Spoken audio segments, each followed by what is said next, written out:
Nisi oprao fritezu. Uradi to i da te ne vidim dok ne završiš. Ali, Ništa nabrni za džarija. Izvešću ga u večernju šetnju. Gadija.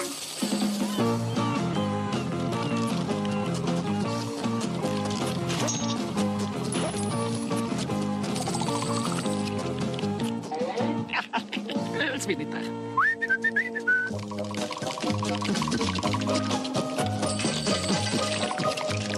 Prljav novac vredi koliko i čist. Ups. Sunđer bome, šta ćeš ti ovde? Gospodine Krabo,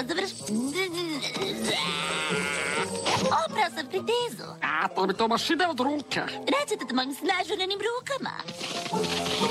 Moraš da nastaviš na poslom. Stvarno? Da, mogao bi da poređaš zid naksara od najmanje ka najvećem. Zar nisu iste veličine? Proizvođač želi da ti tako misliš. A sad se vrati tamo i dobro ih osmotri. Razumem. Vraćamo se u lov na blago, mališa. Dobro si bere.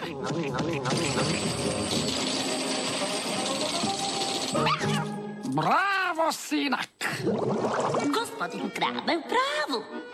Ima nekoliko ekstra manjih za 5 nanometara. Bacit ću se na posao.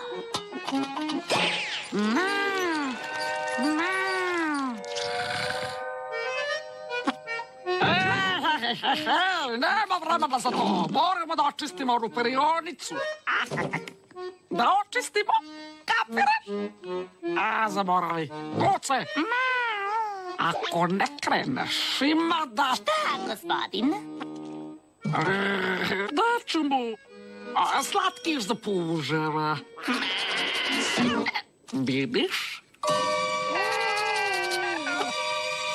A, dobro. Rasporedio sam one eksene. Kako je to moguće? Dobro, sad hoću da okrećeš restoran. Nema problema, to je lako. Ali okreće ga ovom četkicom. Razumem. Zdravo, drugar.